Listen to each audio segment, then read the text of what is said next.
It doesn't matter how many flyers or Facebook notifications are posted, 47 Soul fans know the gig is only confirmed by the band members themselves.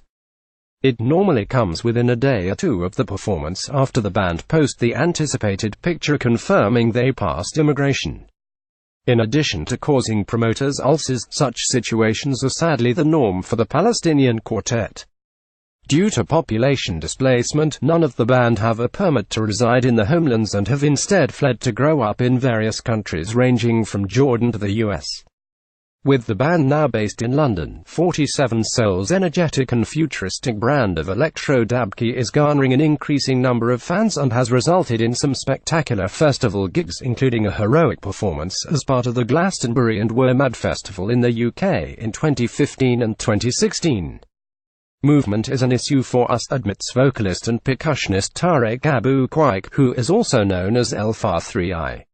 It's not simple generally, let alone for a band. For example, right now I can tell you for sure that we can't accept any offers to tour late next year. Because that's when we have to renew our visas, and of course that takes time. So if an amazing offer comes, we would have to turn it down, and that's frustrating. We are here now, and that's the main thing. I'm talking to 3 out of the 4 members. Hamza Arnat was unfortunately unavailable in the comfortable green room in the New York University Abu Dhabi's Arts Center, only a few meters away from the Red Theatre, where the band delivered a blistering show last Wednesday as part of the second Al-Barzik Festival. Despite the big gigs performed across Europe, South America and an emotional 2016 tour of Palestine, Abu Quaik says the Abu Dhabi date is a milestone for the band. It's the first time we play in the Gulf, and for us we feel it's about time, he says. There are so many places we want to perform here, places like Bahrain, or go even further to somewhere like Sudan. I can't wait for us to engage more with the crowd here. And they definitely have the tunes to back it up. Last month, 47 Soul released Balfron Promise, their assured second album, which is full of the dabki hoedowns and socially conscious lyrics highlighting the plight of refugees. The album comes on the back of the 2015 crowd-funded debut Shamstep, which introduced them to an unsuspecting public and launched them into a seemingly never-ending world tour.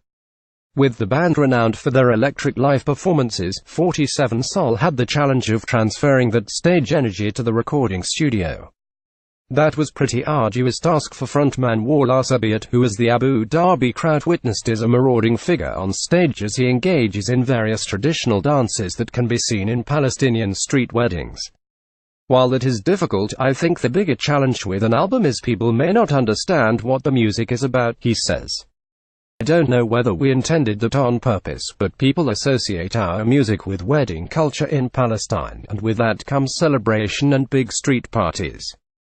That's what people see when they hear us live. I jump around a lot on stage, I dance and move, so without people seeing that they may not get the full picture. Then again, listening to the band without context can also glean some revelations. The Western press has praised the sheer urgency of the group and described the riot of electro beats, thumping percussions and passionate vocals in various terms ranging from punk to fusion. While content to allow the public and press to make what they will of the sounds, the soft-spoken keyboardist Ramzi Suleiman, who grew up in Washington, D.C., is weary of the tendency to overanalyze. Sometimes they go a bit too far, he says. They would go on and say that our music is some tripped-out acid house music, which is probably the worst description.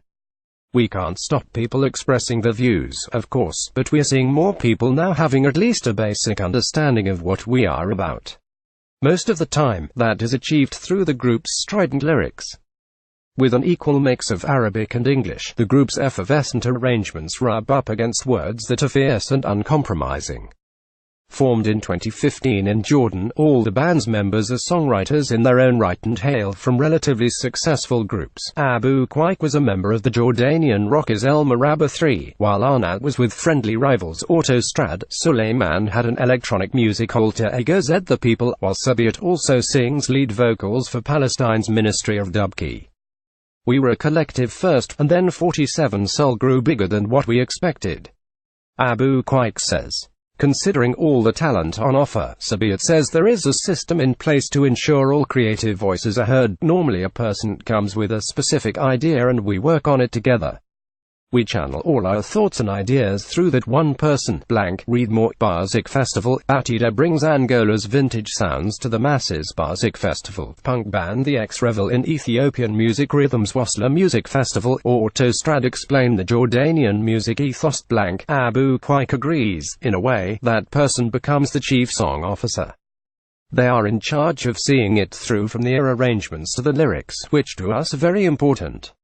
Overbubbly synths and reggae-inflected riffs have moved around. Sabiat almost barks lyrics of the displaced. My people moved around, more people moved around, my people move around, before we all get moved around. While the dramatic Molite has a thrilling mid-section breakdown of tumbling darbuka drumming and buzzsaw synths, Suleiman delivers some fierce raps proclaiming, "This is really from the Nazareth. I know you must have heard about it. As a matter of fact, the really classists, making money off the passion." The track is the best distillation of the album's central theme, which is the dangers of gentrification. Upon moving to London, the group lived together in Balfron Tower, which was eventually sold off to developers and left its tenants to seek accommodation elsewhere. For the band, the parallels between the Israeli occupation and modern-day gentrification were too close not to notice. It is another form of modern occupation, Abu Quaik says, adding that the album's title is a sly wink to the Balfour Promise, the 1917 declaration establishing the State of Israel and in turn uprooting Palestinians from the land. The problem lies in this idea that developers think that we people, these refugees, who live in the tower are irrelevant and they mean nothing. It happens a lot. It's like you want to build a mall, and then you leave this area where people live untouched, knowing that if needed you will just tell these people who live there and made plans there to basically get lost. To me, that's the story of Palestine. Balfron Promise is out and can be heard on online streaming services.